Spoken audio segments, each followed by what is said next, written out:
I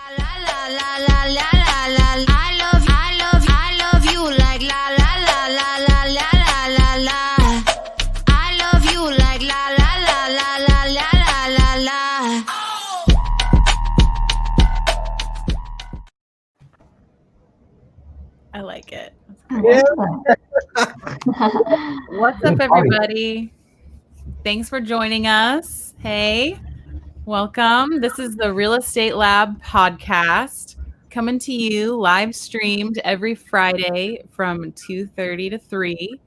We're here to answer questions and interact with buyers, sellers, investors, people interested in the Austin market. So feel free to pop your questions in or hit us up after this with your questions. Today's podcast, we're going to be talking about suburb living versus city life. You know, and I'm going to go around and introduce everybody. They can introduce themselves. Ian, why don't we start with you? Hey everybody, my name's Ian. I go by ianofAustin everywhere on the internet. I am with the Real Broker LLC. I don't think that matters to most consumers, but yeah, it's a good place. You can reach me, like I said, ianofAustin. Thanks, Liberty, for facilitating. I'll go next. Crystal here with Keller Williams Realty in the Northwest Market Center. What's up, everybody? JJ Tolentino with the Next Level Property Group, also at Keller Williams Realty. Great. We're 4 realtors working in the Austin and surrounding areas. My name is Liberty Walker. I'm with Pure Realty, serving the Austin area as well as Cedar Park, Round Rock, Kyle Buda. So let's start off our podcast today with our first topic is living in a suburb. And so one thing you might think of is space. So when you choose to live a little bit outside the city, you're going to get some more space. So do I have anybody that has some insight on that? I think we all have insight. Yeah. I mean, I can go first. So basically, I actually just recently went from city living to suburbs. And one thing that I've noticed, and I think everyone actually kind of knows about me personally, is that it's actually, the suburbs are actually much more quieter. I guess it just depends on what neighborhood you are, though. But I do like the quietness and the peacefulness and the walkability.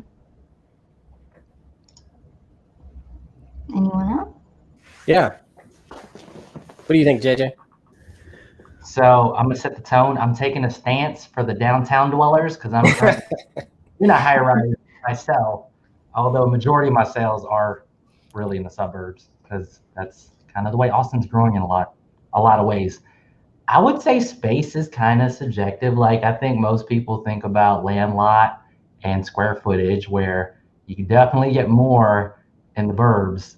But I think about space like I walk out and there's like green space, like a little park or a commercial space or, you know, a bar space or a restaurant space.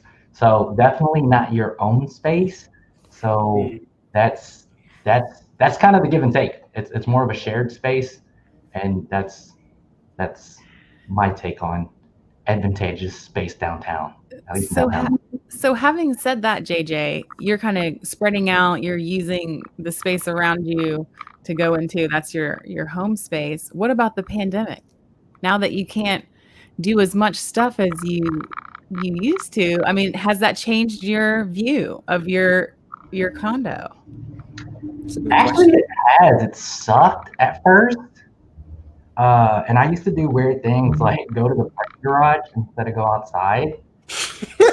Sorry. I know it was like a weird thing, but like also it's not like everybody's coming, you know, like there's no South by Southwest, there's no AC. Yeah. So when I go outside, it's still okay because everybody has adjusted. Yeah, it's interesting. It's different, and just like living through it, it's some weird stuff. Like I go on my balcony a lot more, which is still a nice space, and you can get cool views and stuff depending on where you're at downtown. But yeah, that's kind of my relationship with space these days. Ian, do you live in a neighborhood that's walkable? Can you walk to go get coffee in Round Rock? Yes. No. I can ride my bike. Bikeable. That's an interesting question. So as far as space goes, I think, yes, you get a lot of space when you're considering internally for the price, right? But also that means it's further away. Things are generally further away. So unless it's a master planned suburban community or well-planned community, it's hard to make sure that space is functional. So functional space is maybe what I'm thinking. Because if I do want to walk to a coffee shop, I'm not walking, I'm getting on my bike, right? Just where I'm at.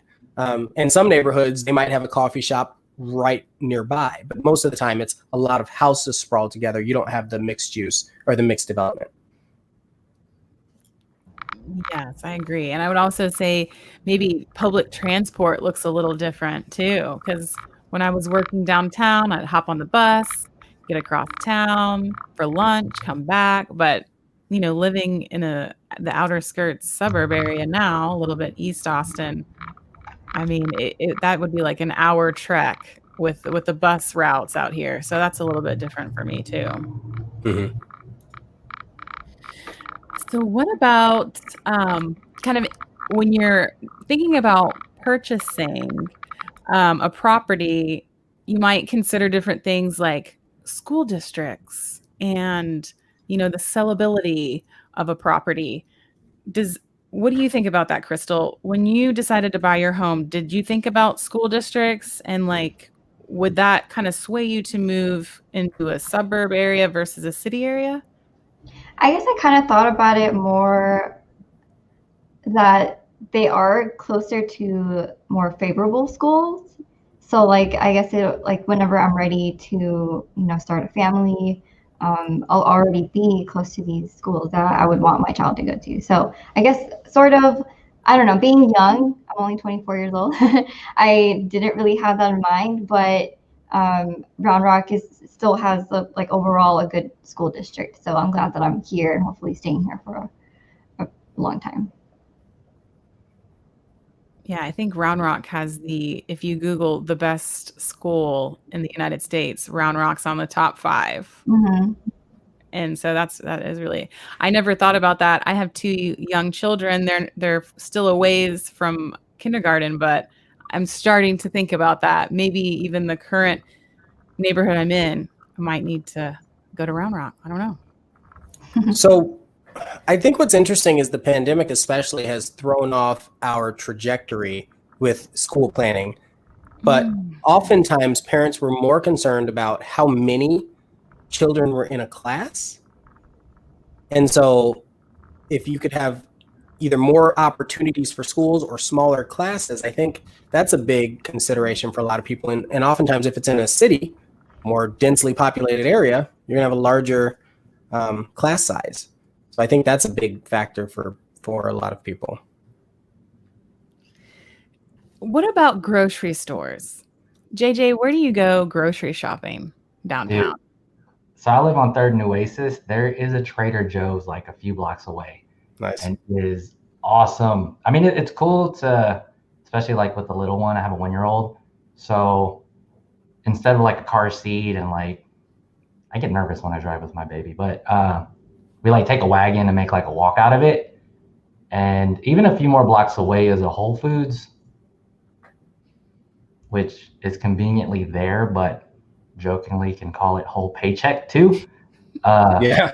But the Trader Joe's is super awesome. And they have I like their frozen dinners. I don't cook a whole lot. Their frozen dinners are off the hook. What about your Costco runs? Where are you going to store all your toilet paper? Your 60 rolls, It It depends. not go to Costco. It won't. I know.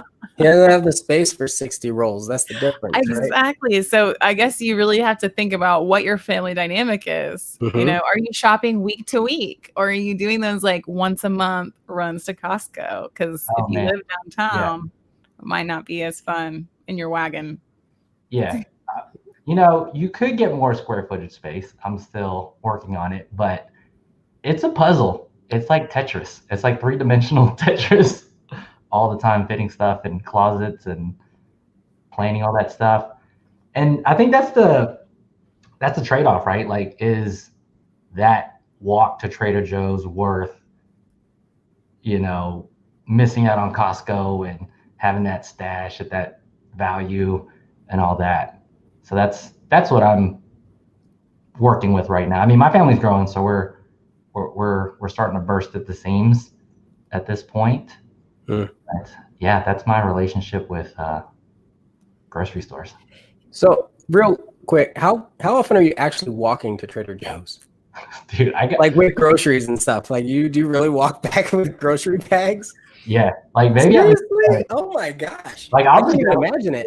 I'll just go back and forth like a lunch walk, but I'll actually grab a few things at the same time. It's like a constant. I'm like a mouse or something, just like or little ants. I see every time I see your stories and you're going to Trader Joe's, I see you and your kid in a wagon. See, that's nice. That becomes your walk, your family walk. So that's different. Now right? that is one reason to follow JJ right there. To see him and his adult child going in the wagon to Trader Joe's. Yeah. So can we talk about commutes? I mean, for us, we might be a little bit skewed because we are driving all around everywhere. That's part of our job. Mm-hmm. But what about the person that works 9 to 5 downtown and that lives in Round Rock or commutes from Leander, Liberty Hill, as their suburbs keep sprawling out? You're going to just keep adding more time to your commute. Crystal, do you have anybody that you have worked with that's mentioned their commute times? Yes. So my brother, he's a PA at a clinic in South Austin, and we moved all the way down to Round Rock. And our reason for that was because it was just more affordable. So I think if you kind of like think about, I guess the price of the home versus how much you're spending on gas, it's like it kind of like balances out. So like, I don't know if I'm making any sense. But but yeah, he's one of the people that I know has a pretty long commute. But it kind of balances out with the affordability of the home versus affordability of living downtown. That is a commute. Yeah. So I came from Chicago. It was when it would snow. It would add 30 minutes to my drive to work. So that means it was normal to drive an hour in the snow to get to work. And that's how everybody felt. Like that's just the way it was. So when I came here, it wasn't a problem at all. But most people, I would say, if they have to have a strict schedule, obviously I'm not, a realtor, our times are flexible. But if someone's moving here, my answers would be, if the commute worries you, think about, if it's more than half an hour, you can change your job time. That's one option, or you can pay for tolls. Exactly, because those are your options. Coming in and making things very convenient. Mm-hmm. The tolls out to Liberty Hill, the 130 that goes all the way down, and the speed limit's 85. I know, I love it. I love it too, right? It's perfect.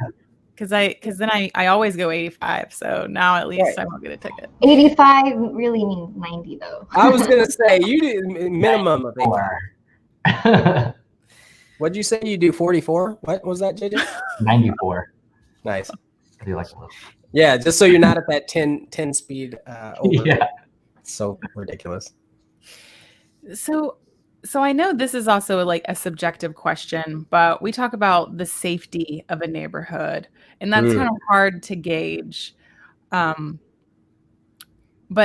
JJ, have you experienced any kind of crime in your parking garage that you've witnessed? Oh, man. It looks story like time. I want to hear it.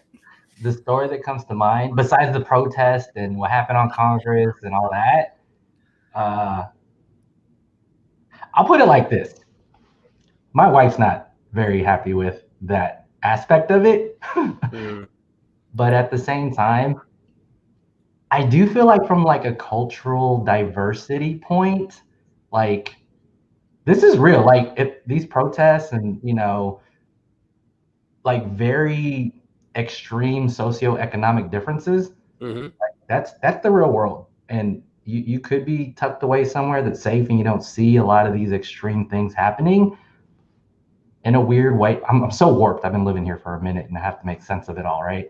It's just like, this is diversity, this is culture, this is what's happening.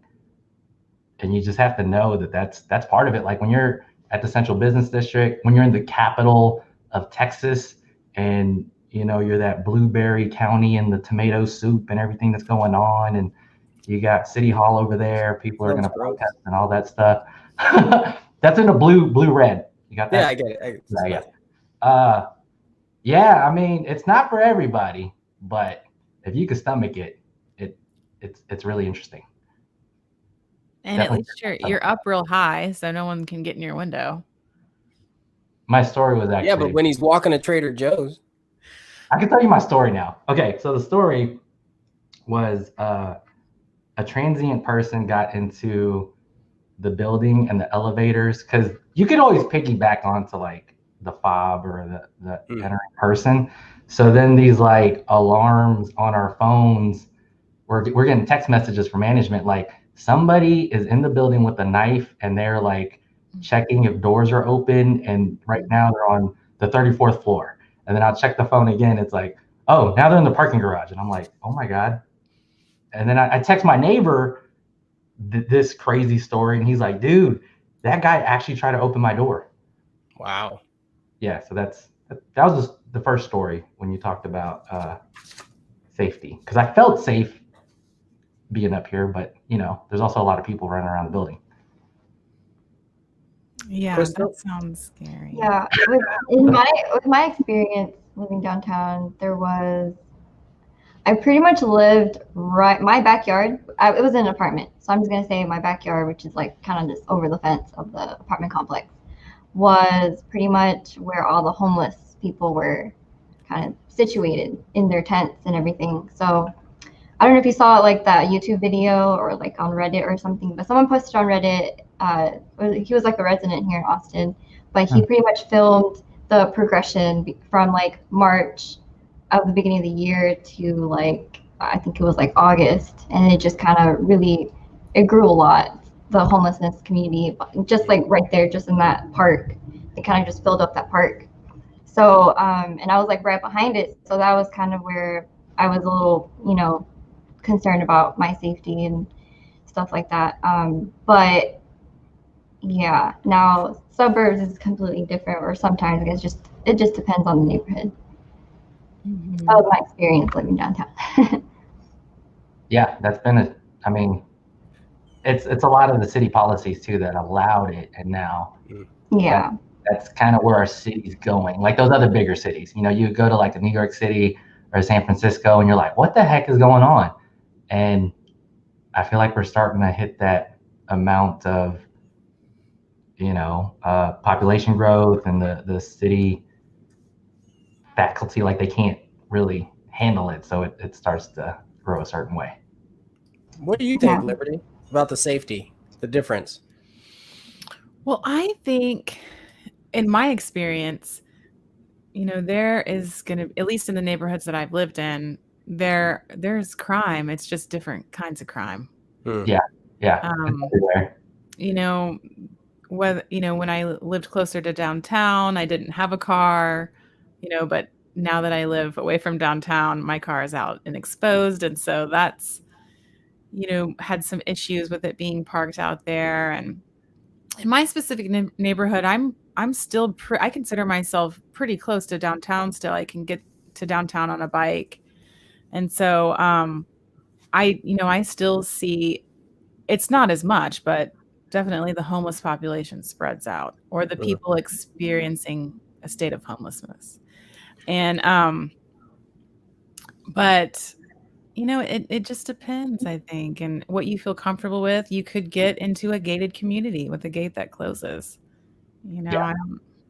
So let's talk about a gated community for a minute. When I first moved here, almost 6 years ago now, 6 years in February, I moved into a gated community. The gate didn't work because the apartment complex that we moved into didn't care. My motorcycle was stolen, and that was terrible. So they just picked it up and took it. And it was really frustrating. And the police that had come to take the report. I could see that happening. I never heard too many stories like that. Oh my God. I'm in a motorcycle group on Facebook, and a lot of people, it happens very frequently. Jeez. If your motorcycle is in the garage. Yeah. Because you can just pick it up. They're so light. So if ever I were back in Austin proper, I would absolutely have not just LoJack, but everything in locked storage. Because statistically, if you have more people, you may have more crime.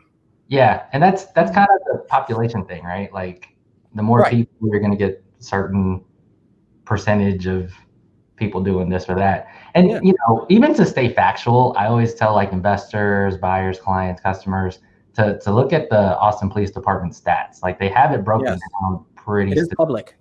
Yeah, it's public. It tells you like if it's an assault, if it's a carjacking, if it's theft, if it's it's all there. And just like Liberty said, it's all kind of different. Like I heard University of Texas is the like top space for bicycle thefts, not motorcycles, but okay. And that makes sense. Yeah, and does that make it like a bad spot? It's like there's just a lot of kids with bikes, so that's the spot. You know what it is? It's a lot of kids with bikes that don't lock them.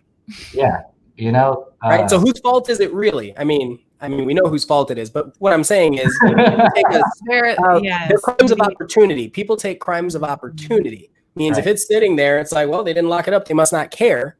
That's the mentality of a lot of people. I'm not saying it's right, but that's how people think. So if you make it more difficult, they won't go through the effort. Same thing happened where I live now. And I mean, we're in a very low crime, statistically low crime community. I mean, you can see a woman, 75 years old, walking her puppy at 9 p.m. after the sun's down and everything. Not a problem at all. Thing is, I remember one evening I had gone out to my car and a backpack was stolen. I had 2 cell phones in there, a laptop, and a couple chargers. So police came, they took the report, all that sort of stuff. Later, it was found at a lake down the street. Well, what had happened is I just didn't lock my car. If I would have locked my car, this wouldn't have happened. So, and then I look at my cameras, and what's happening is these kids are they walk around and check doors.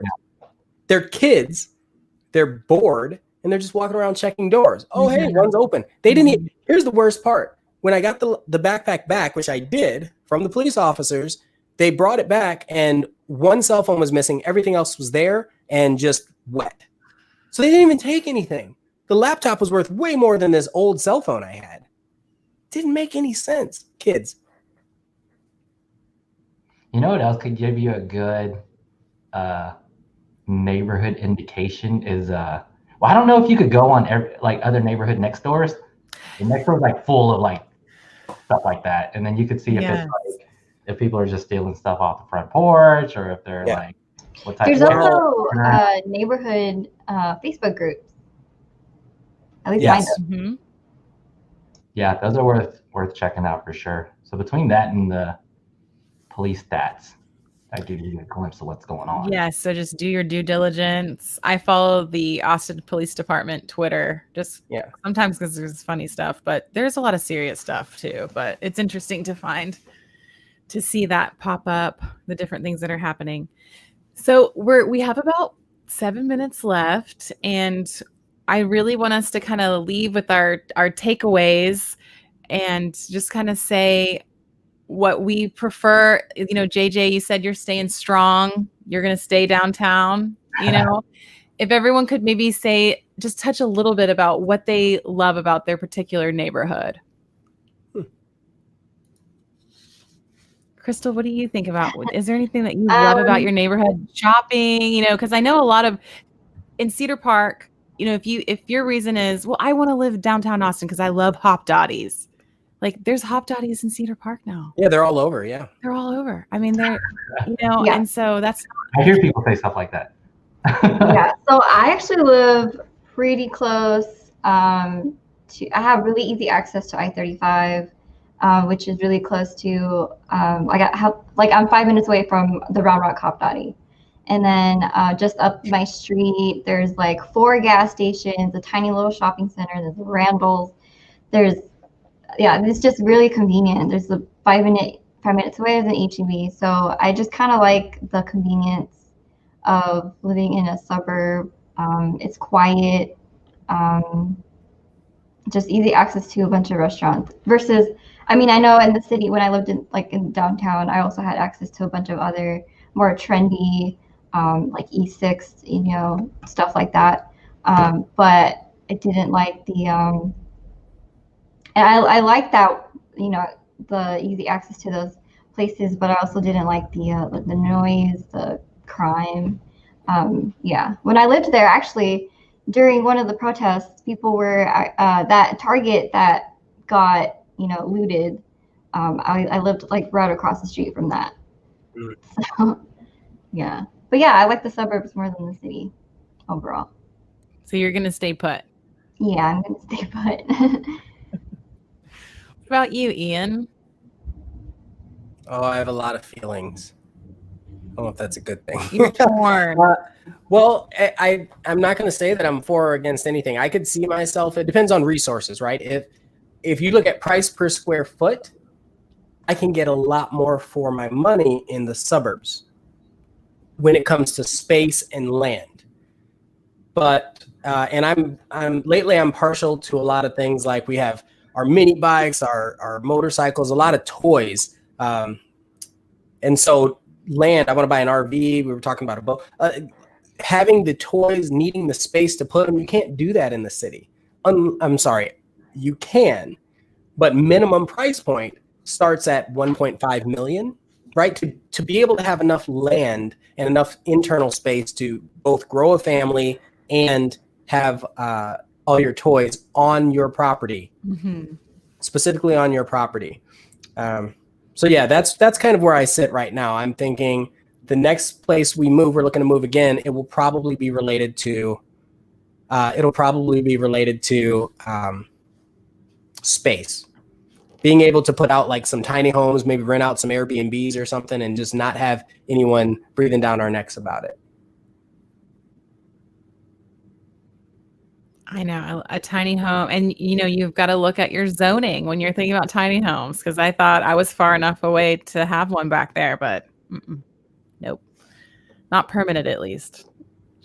What about you, JJ? Are you going to stay in the city? Are you going to do what you have to do to move up? If I could afford it, I would stay here. But as you know, the dollar per square foot, the more you get central, it's the highest it gets, right? So I would just say if you're a consumer, investor, buyer, the way I look at it is the core of Austin has a lot more resilience of a value. So even if you're not smack in the middle of downtown, you could even say it's overpriced. Let's just even say that. But I would look around the core and see where you could surf like more appreciation, even though the population's growing. Like, I think 78724 is pretty hot, and that's not downtown, but it's kind of like the new urban kind of sort of. That's the blend where I think there's good value, because it is a little crazy down here. So I would say, look, that's the value that I like, and I find interesting, like culturally and close to activity and stuff like that.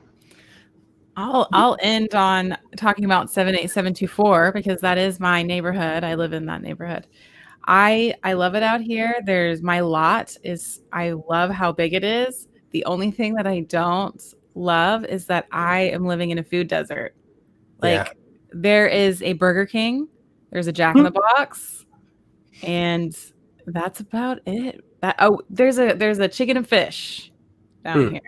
They just popped up. It's new. So go check them out. But that's the one thing I can say. I mean, that's the one negative thing I can say. It forces me to cook at home. And especially during these times of a pandemic, I'm not going out to eat as much as I normally would. So it hasn't affected me recently.